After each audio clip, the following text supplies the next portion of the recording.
YouTube channel. एक बार पुनः आप सबका स्वागत है। आज हम सीखेंगे कि जो हमारे डिफरेंट ट्रिग्नोमेट्रिक रेशियोज के डिफरेंट एंगल्स की वैल्यूज होती हैं, वो वैल्यूज कैसे आती हैं। जैसे आपको पता है कि sin 0 की वैल्यू 0 होती है, sin 45 की वैल्यू 1/√2 होती है, ऐसे sin 30 की वैल्यू 1/2 होती है। तो ये सब वैल्यूज आती कैसे हैं, ये सब कुछ आज हम लोग सीखने वाले हैं। तो आज का हमारा जो टॉपिक है वो है trigonometric ratios of some specific angles.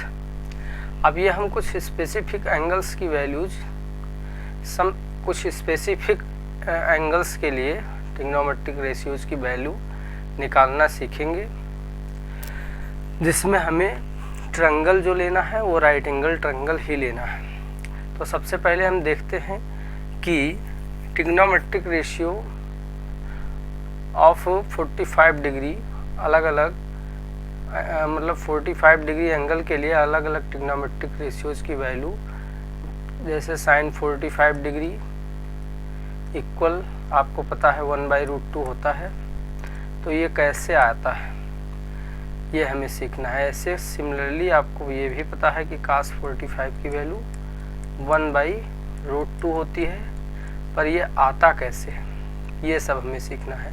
हमें चीज़ों को रटना नहीं है, क्योंकि मैथ कोई रटने वाला सब्जेक्ट नहीं होता है। बाकी सारा सब्जेक्ट तो हम रटते ही हैं, अब मैथ में भी अगर रटना पड़े तो फिर मैथ पढ़ना फिर आपका बेकार है, समझ लीजिए, क्योंकि मैथ में हमें चीज़ों को सीखना होता है। तो आज हम साइन ऐसे ही 0 degree 45 degree 30 degree 60 degree 90 degree in सब एंगल्स के लिए अलग अलग ट्रिग्नोमेट्रिक रेशियोज की वैल्यू, जो भी आप टेबल याद करते हैं वो कैसे आती है, ये सब हमें आज सीखना है। तो चलिए अब स्टार्ट करते हैं। सबसे पहले हम 45 डिग्री के लिए काम करेंगे। तो सबसे पहले एक राइट एंगल ट्रायंगल बना लेते हैं। चलिए सबसे पहले हम एक राइट एंगल ट्रायंगल बना लेते हैं।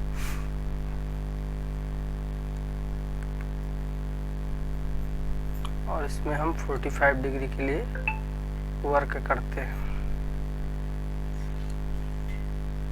सपोज हमने ये मान लिया कि ये हमारा एक राइट एंगल ट्रायंगल है, जिसमें हमारा एंगल बी जो है वो राइट एंगल है, तब 90 डिग्री है।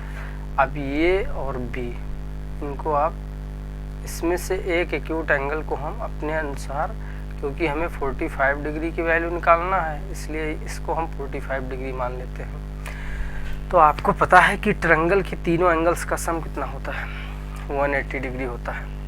अब ये एक एंगल हमारा बी जो है वो ऑलरेडी राइट एंगल हो चुका है, वो हमने पहले से ही क्योंकि हम राइट एंगल ट्रायंगल में ट्रिग्नोमेट्री पढ़ रहे हैं, तो सारा कुछ यहाँ राइट एंगल में ही काम करना है। तो अगर हमारा बी एंगल जो है,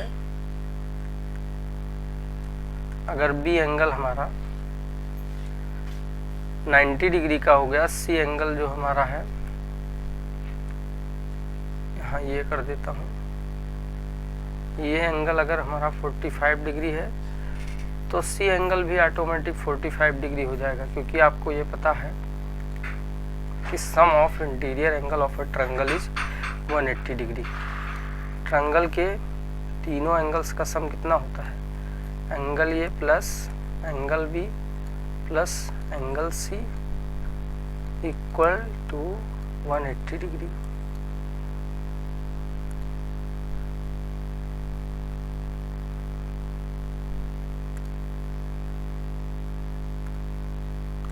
इक्वल 180 डिग्री। अब आप यहाँ वैल्यू रख दीजिए, ए की जगह कितना हो गया 45 डिग्री प्लस एंगल बी भी हमारा एंगल बी जो है वो 90 डिग्री है, plus angle C equal 180 degree. तो यहाँ से आपको पता चल गया कि 9 4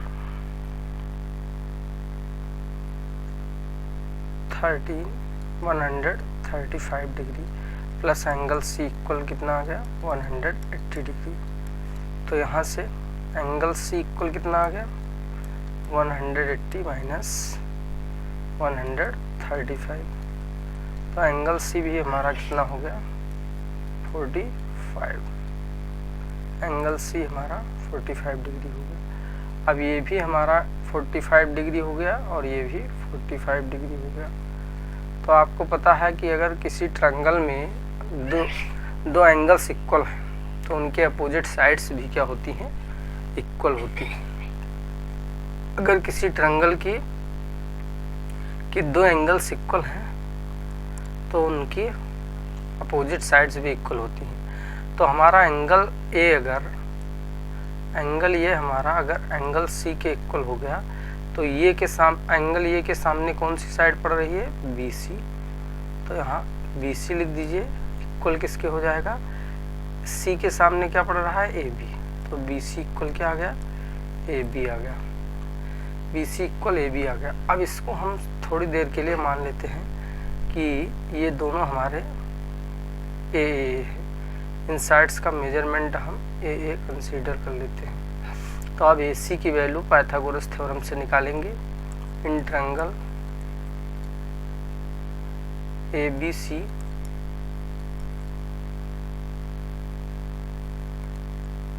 आपको पता है कि ए सी स्क्वायर इक्वल ए सी का स्क्वायर इक्वल किसके होगा, A B square plus B C square. अब ए सी की value A B square plus B C square. अब ये दोनों हमारे ए हैं तो यहाँ A square plus A square हो गया और ये मिलके कितना हो गया, 2a स्क्वायर हो गया। तो ए सी स्क्वायर इक्वल 2a स्क्वायर। तो यहाँ से ए सी इक्वल स्क्वायर रूट दोनों साइड ले लेंगे तो यहाँ से ए सी की वैल्यू √2a आ जाएगी। क्योंकि हमारा लेंथ जो होता है वो निगेटिव नहीं होता है, इसलिए हम पॉजिटिव वैल्यू ही कंसीडर करेंगे √2a। तो इस साइड की वैल्यू हमारी √2a आ गई। अब हमें सपोज sin 45 की वैल्यू निकालना है। तो इसके पहले जो मैंने फर्स्ट लेक्चर थ्योरी का आपका लिया था उसमें आपको साइन किसी भी ट्रायंगल में किसी एंगल के साइन की वैल्यू क्या होती है ये बताया था कि कोई अगर एंगल है उसका साइन लेना हो तो वो अपोजिट अपॉन हाइपोटेन्यूज का रेशियो होता है। तो 45 के अपोजिट कौन सी साइड है ये आपको देखना है। हमें अगर साइन 45 को देखना हो तो ये अगर आप 45 ये वाला एंगल कंसीडर कर रहे हैं तो ये के सामने वाला अपॉन हाइपोटेन्यूज। अब सामने कौन सी साइड है, सामने जो साइड है उसकी वैल्यू ये है अपॉन हाइपोटेन्यूज कितना है, √2a है। तो यहाँ से आप ध्यान से देखिए, ए से ये हमारा क्या हो गया, कैंसिल। तो यहाँ क्या बचा 1/√2। तो इस प्रकार से आपको ये पता चल गया कि sin 45 की वैल्यू कितनी होती है, √2 होती है। अब ये चीज़ें हमें रटना नहीं है, हमें दिमाग में सब कुछ जानना है कि आखिर ये ट्रिग्नोमेट्रिक रेशियोज की वैल्यूज आती कैसे हैं। अगर सिमिलरली आपको cos 45 की वैल्यू निकालनी है तो आपको ये पता है कि cos 45 हमारा क्या होता है। cos की जब भी बात आती है तो वो हमारा होता है adjacent upon adjacent cos of any angle is equal two adjacent side of that angle upon hypotenuse होता है। तो एडजेसेंट साइड अपॉन नीचे आ गया हाइपोटेन्यूज।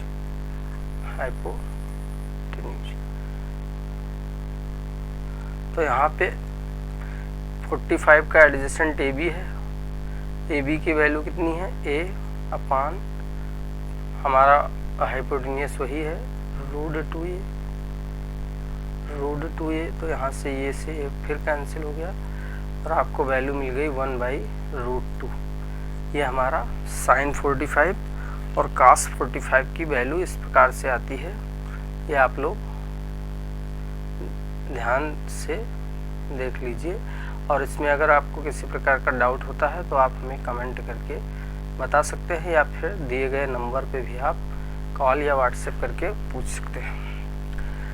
तो अब हम देखते हैं tan।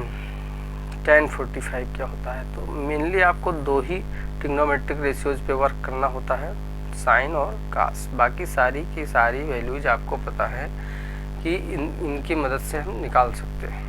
तो सपोज आपको निकालना है tan 45 की वैल्यू, tan 45 डिग्री। तो इसके लिए आपको क्या करना होगा, आपको पता है tan किसका किसका रेशियो होता है, साइन का और कास का। तो यहाँ हम लिख सकते हैं tan 45 की जगह sin 45 अपॉन कास 45।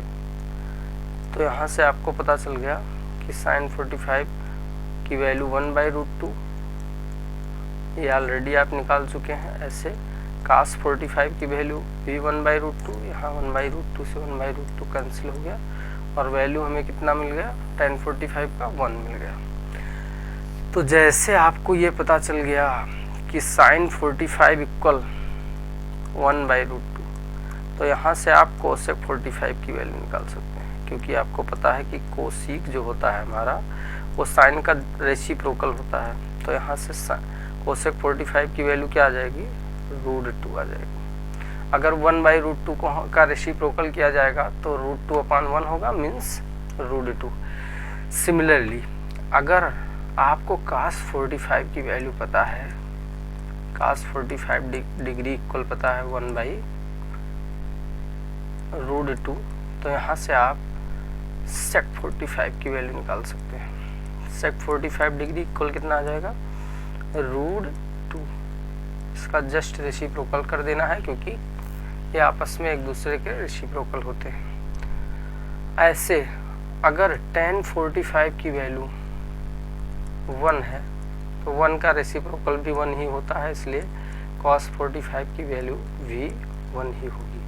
तो इस प्रकार हमने 45 डिग्री एंगल के लिए 6 के 6 ट्रिग्नोमेट्रिक रेशियोज की वैल्यू निकाल दी, साइन, कॉस, tan, कोसिक, सिक और कॉट, इन सब की वैल्यू हमने 45 डिग्री एंगल के लिए आपको निकाल के दिखा दिया। इसी प्रकार से हम अन्य सारे एंगल्स पे वर्क करेंगे। इसी प्रकार के कॉन्सेप्ट्स को सीखने के लिए आप हमारे चैनल को सब्सक्राइब कर लीजिए और बेल नोटिफिकेशन को प्रेस कर दीजिए, और कमेंट करके एक बार ज़रूर बताएं कि आपको ये वीडियो कैसा लगा। अगर आपका कोई सजेशन हो तो आप हमें कमेंट के माध्यम से बता सकते हैं, जिससे हम और बेहतर आपको सर्विस प्रोवाइड कर सकें। धन्यवाद। मिलते हैं आप नेक्स्ट वीडियो में।